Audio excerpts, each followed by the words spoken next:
के साथ आ जाएगा सबके सामने। नमस्कार दोस्तों, हम लोग बात करें कलर्स टीवी की पॉपुलर सोसाइटी होने में, जिसके में कल के एपिसोड में आप लोगों ने देखा कि जो सहर होती हैं वो माहिर को छुपते छुपाते जो है एक कमरे में बंद कर देती हैं, एंड जो माहिर होते हैं वो बेहोश होते हैं। और साथ ही साथ सहर जो है अपनी अमाल को ये भी कहती थी कि आप जो है वहाँ पे आ जाइए, ताकि आपको हमें पता लगा सके कि माहिर को इस तरीके की हालत में पहुंचाया किसने। दूसरी तरफ हम लोग हुस्ना और हैदर को देखते हैं कि हुस्ना जो है वो पूरे माहिर की पहरेदारी कर रही होती है कि माहिर का जो माहिर कहीं पर भी ना जा पाए, एंड उनका रिएक्शन देखना चाहती हैं कि दवा के बाद उनके पे क्या क्या फर्क आया है। दूसरी तरफ हम लोग हैदर को देखते हैं कि हैदर जो है मौलाना को लेकर आ गया है, एंड वो चाहता है कि मतलब उसने अपने जैसे हुस्ना ने उसको कहा है तो वैसे ही उस मौलाना को लेकर के आ जाता है। एंड हुस्ना जो है अपना ड्रामा शुरू कर देती है। वो झूठी कहने लगती हैं कि मतलब माहिर जल्दी से वैद जी को उसको बुलाइए, हकीम जी को, और पता नहीं क्या क्या, मतलब माहिर कहाँ हो गया है, माहिर क्या हो गया है, कहीं फिर से उनको ना हो जाए। तो जानबूझ करके इन सबके सामने ये कहती हैं ताकि जो मौलाना है वो वहाँ पे कहीं उनको शक हो जाए कि माहिर ने मतलब फिर से माहिर को पागल करके दौड़ पड़ गया, एंड वो उसका माहिर का जो है सबके सामने आ जाए। तो जो हुस्ना होते हैं इसी तरीके से कहने लगती हैं, फिर जो मौलाना होते हैं हुस्ना की बात जान जाते हैं, बात सुन करके उन्हें शक हो जाता है कि माहिर की कुछ ना कुछ प्रॉब्लम हो गई है, इसीलिए जो है मुफ्ती वो सबके सामने नहीं आए हैं। तो वो जो होते हैं वो कहते हैं कि नहीं, आप हमें माहिर के कमरे में लेके चलिए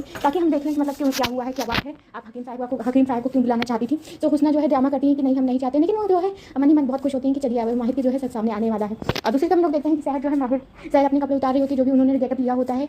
दर्जी का। तभी जो होते हैं वो होश में आ जाते हैं, वो सहर को देख करके पहले तो खो जाते हैं, फिर उनको याद आता है कि अरे ये कौन है। तो फिर वो जो होते हैं वो मतलब सहर को देख करके छुपने लगते हैं, जो बेकाबू हो जाते हैं और वो अपनी अम्मी को याद करने लगते हैं। तभी सहर कहती हैं कि आप संभालने की कोशिश करने लगती हैं, कहती हैं कि आपकी अम्मी जो है वो लाइब्रेरी गई हुई है, उनको किताबें बहुत पसंद है। तो माही को भी याद आता है कि हाँ मेरी अम्मी को किताबें बहुत पसंद थी, उनको बहुत टाइम लगेगा। तो इसी तरीके से सहर जो है माही को संभालने की कोशिश करती हैं और उनसे कहती हैं कि मैं आपकी अम्मी को जाकर के बात करके आती हूँ, लेकिन आप जो है मेरे लिए एक तोहफा तैयार करिए, हमने सुना है कि आप बहुत कलाबाजी करते हैं। सो इस तरीके से जो है माहिर का जो माइंड है वो डाइवर्ट करने की कोशिश करती हैं। और साथ ही साथ दूसरी तरफ हम लोग देखते हैं जो अमाल होती है, जो भी सामान माहिर ने इधर फैलाया होता है वो पूरा समेट करके रख देती हैं। और वो ये तो सुन लेती हैं कि क्योंकि किसी औरत मतलब कोई औरत आई थी चेक करने, लेकिन वो ये नहीं जान पाती कि कौन थी। तो वो सहर को बताती हैं, तो सहर कहती है कि आपको यहाँ पे एक गुप्त रास्ता है, वहाँ से आप चले जाइए। तो जो होती है वो वहाँ से जाने की कोशिश करने वाली होती है, लेकिन तो अभी वो देखती हैं कि सब लोग आ रहे हैं, तो वो जल्दी से जाकर के बालकनी में छुप जाती है। दूसरी तरफ सहर को पता चलता है कि वो लोग जा रहे हैं, तो सहर भी वहाँ पे पहुँच जाती है और हुस्ना को अमाल को पकड़ने से रोक देती हैं। कहती हैं कि मुझे पता है कि नवाब साहब जो है वो कानपुर गए हुए हैं, कुछ जरूरी काम था, लेकिन तो इस तरीके से वो बहाना बना करके कर देती है। आज के एपिसोड में हम लोग देखेंगे कि जो सहर हैं वो सहर और माहिर के बीच में एक हमें छोटा सा रोमांस देखने को मिलेगा, जहाँ पे वो लोग पिज्जा पार्टी करते हुए नजर आएंगे, एंड माहिर जो है सहर के लिए तोहफे के रूप में काइट से पूरा सजाएंगे, क्योंकि याद करेंगे कि हाँ इस तरीके से हमने मतलब 7 साल पहले किया था।